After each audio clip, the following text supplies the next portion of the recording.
जिन्होंने अपनी जान कुर्बान करी, उनको मैं श्रद्धांजलि देता हूँ। और आपको मैं इस बात के लिए धन्यवाद करता हूँ टोल कमेटी का कि आपने अपने किसान शहीदों को याद किया और यहाँ पर स्मारक बनवाने की एक बहुत अच्छी पहल करी। और ये सही कहा कि जयंत भाई ने कि जो समाज, जो देश, जो अपने पूर्वजों को, उनके कुर्बानियों को, उनके आदर्श उसूलों को याद नहीं करते, वो आगे नहीं बढ़ते। तो जब तक हम याद नहीं करेंगे कुर्बानियां हमारे किसान भाइयों की, तब तक आगे कौन किसान की लड़ाई लड़ेगा। तो आज आपने बहुत अच्छा ये पहल करी है, मैं अपनी तरफ से आपका धन्यवाद करता हूँ। एक किसान का बेटा होने आपके मैं आपका धन्यवाद करता हूँ, आपका भाई होने के नाते मैं धन्यवाद करता हूँ। मुझे बहुत बार ये कह सकता हूँ कि कभी भी आपके बीच में जब मैं पहुंचा तो मैं किसी राजनीतिक दल का व्यक्ति होने के नाते या सांसद होने के नहीं पहुंचा। मैं एक किसान के बेटे के रूप में हमेशा आपके बीच में मैंने आके आपका समर्थन साथ, जो हमारा सबका कर्तव्य बनता था पूरे प्रदेश में। मगर आज मैं एक बात राजनीति से ऊपर उठ के कहना चाहता हूँ। आज जो आपको और हमको इस आंदोलन से सबक लेने की है, सीखने की, एक आंदोलन चला। ये सही बात है कि किसान आंदोलन देश के इतिहास में 13 महीने इतना लंबा आंदोलन, लाखों की संख्या में किसान दिल्ली के चारों तरफ बैठे हुए, 750 किसानों की जान चली गई, हर रोज एक शव वापिस आता था, हर रोज कहीं चिता जलती थी किसी की। ऐसा आंदोलन देश के इतिहास में कहीं कभी नहीं हुआ इन 75 साल में। जो ये बोलते हैं 75 साल में ऐसा आंदोलन भी देश के किसान को नहीं करना पड़ा। लेकिन 75 साल में ऐसा अहंकार भी देश की किसी सरकार को नहीं हुआ। मैं बताना चाहता हूं उस आंदोलन के बीच में जब वो आंदोलन चल रहा था, मैं इसीलिए आपने कहा था वो के बीच में, इस पंचायत में, क्योंकि आपके बीच में नहीं बोलूं और मैं कहां बोलूं। वो ऐसा समय था कि देश की सबसे बड़ी पंचायत में मैं जाता था। हरियाणा से 15 सांसद हैं, आपको पता है, 10 लोकसभा के, 5 राज्यसभा के, 14 सांसद भाजपा के। मैं एकमात्र विपक्ष के सांसद के रूप में देश की सबसे बड़ी पंचायत में जाकर जब मैं बोलता था किसान की बात मानो, तो पूरी भारतीय जनता पार्टी कहती थी नहीं मानेंगे। मैं कहता किसान की बात नहीं मानते तो किसान को किसान मानो, कि नहीं मानेंगे ये तो उपद्रवी हैं, ये तो आतंकवादी है। तो कैसे क्या क्या शब्द, क्या क्या अपमानित शब्दों का प्रयोग किया गया होगा, आप अंदाजा लगा सकते हैं। मेरे को सौभाग्य प्राप्त है आपके आशीर्वाद से, मैं पिछले 20 साल से संसद का सदस्य हूं। शायद मेरी उम्र में इतना सौभाग्य देश में किसी को नहीं मिला। मैं अपने आप को सौभाग्यशाली मानता हूं। लेकिन मेरा दुर्भाग्य भी कि मैं ऐसे समय मैंने वो नजारे देखे देश की पंचायत के, उससे 5 किलोमीटर दूर हमारे काका ताऊ बैठा, टिकरी बॉर्डर पे, सिंगू बॉर्डर पे, तो हमारे काका ताऊ, हमारी महिलाएं वहां पर लाखों की संख्या में बैठी होती थी। हम धरने पे जाते थे, कभी खटखट टोल जाते थे, कभी किसी और टोल जाते थे, कभी किसी जहाँ की कोई किसान शहीद हो गया उसके घर जाके उसके आंसू पोंछते थे और अगले दिन पहुंच जाते थे देश की संसद में कि कम से कम इनकी सुनवाई करो। अगर आप इनकी बात नहीं मानते, इनको किसान नहीं मानते, इंसान तो मानो, कम से कम सहानुभूति के 2 शब्द इनके लिए आप कह दो, संवेदना प्रकट कर दो। किसी धरने पे किसी की अगर तबीयत खराब हो जाए तो प्रशासन में हड़कंप आ जाता है। लेकिन ये कौन लोग हैं जिनको आपने देश का हिस्सा नहीं मान रखा?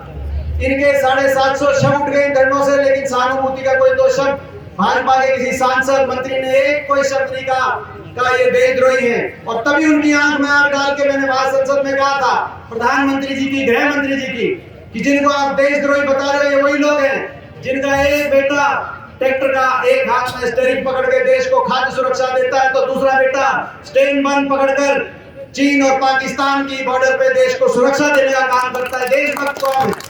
आप इनका तिरस्कार मत करो। ऐसा अहंकार, ऐसा समय देखा मैंने वहां। मैंने कहा 20 साल से मैं मेंबर हूं पार्लियामेंट का, लेकिन वो ऐसा एक साल था जिन लोगों के साथ पार्लियामेंट में हम अंदर बहस करते, बाहर कैंटीन में आके, सेंट्रल हॉल में आके चाय पीते, कॉफी पीते, किसी के साथ चाय और कॉफी पीने का जी नहीं करता था, क्योंकि सब जिस नजर से देखते थे, कोई कसूर नहीं था मेरा, लेकिन इस बात का कसूर था कि हम किसान की बात उठाते थे, हम किसान के बेटे थे, इस बात का कसूर था। बाहर आके किसी के साथ चाय कॉफी पीने का जी नहीं करता था, पानी पीने का भी पार्लियामेंट में जी नहीं करता था, सीधा धरनों पे आते थे या किसी ऐसे परिवार में जिसका कोई चला गया। मैं एक बात कहना चाहता हूँ राजनीति से ऊपर, क्योंकि राजनीतिक मंच नहीं है, कम से कम वैसे तो 3 प्रदेशों पे ज्यादा चोट पड़ी, क्योंकि एमएसपी 3 प्रदेशों में ज्यादा, हरियाणा, पंजाब और थोड़ा बहुत पश्चिमी उत्तर प्रदेश, लेकिन सबसे ज्यादा चोट पंजाब और हरियाणा के किसान पे पड़ी। कम से कम जब पंजाब पे चोट पड़ी, पंजाब के सारे सांसद, चाहे कोई आम आदमी का हो, चाहे अकाली पार्टी का हो, चाहे कांग्रेस पार्टी का हो, सारे सांसद किसान के साथ खड़े हो गए।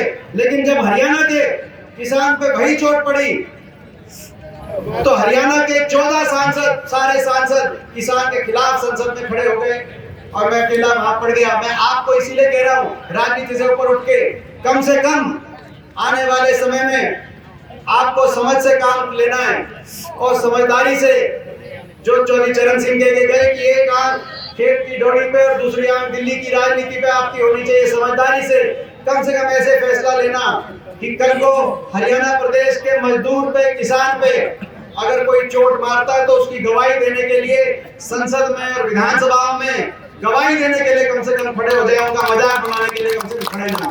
ये मैं आज आपके बीच में, क्योंकि मैं आज आपके बीच में नहीं कहूँगा तो कहाँ कहूँगा। राजनीति की बात मैं आज नहीं करना चाहता, मैं तो यही कहना चाहता हूँ कि आज आपकी भावना का हम धन्यवाद करते हैं। यहाँ पर स्मारक बनाने की बात आई है, मुझे नहीं पता कि ये जो है यहाँ पे भूमि उपलब्ध है या ये भूमि खरीदी जाएगी। मैं इतना जरूर कह सकता हूँ कि जब भूमि खरीदने में जो है, जो निजी तौर से, क्योंकि वो घोषित करना मैं समझता हूँ उचित नहीं होगा, लेकिन जो मुझसे हो सकेगा वो मैं करूंगा। और अपने सांसद कोटे से यहाँ पे शहीद स्मारक जो बनेगा, क्योंकि आज ठीक है 14 होंगे बीजेपी में, मगर एक एमपी कोटा थारे पास भी है, अपने एमपी कोटे से 21 लाख की घोषणा मैं यहाँ पे अपना बनाएंगे, मगर वो जगह आपके पास होगी उसमें वो खर्च के काम आएगा। और दूसरी बात, 6 महीने के बाद भाई ये जो है इसको पूरा ही आपको कहने की जरूरत नहीं पड़ेगी, मेरे को भी कहने की जरूरत नहीं है। मौका लगेगा तो आप जो कहोगे जो है, चलो मेरा होगा, हाथ आपकी होगी, मेरे को कुछ आपको कहने की आवश्यकता नहीं है।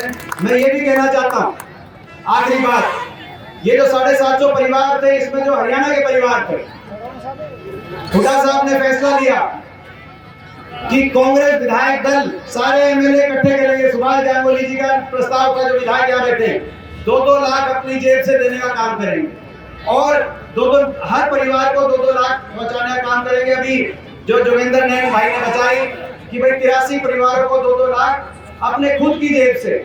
मैं ये सही है कि पंजाब में कैप्टन अमरिंदर सिंह जी की सरकार ने 5 लाख और हरियाणा में, मगर देश में कहीं अपनी जेब से अगर एक परिवार के पास पहुंच के उनके आंसू पहुंच के और 2-2 लाख देने का काम हुआ खुद अपनी जेब से, तो हरियाणा के अंदर हुड्डा साहब ने ये फैसला किया। और साथ में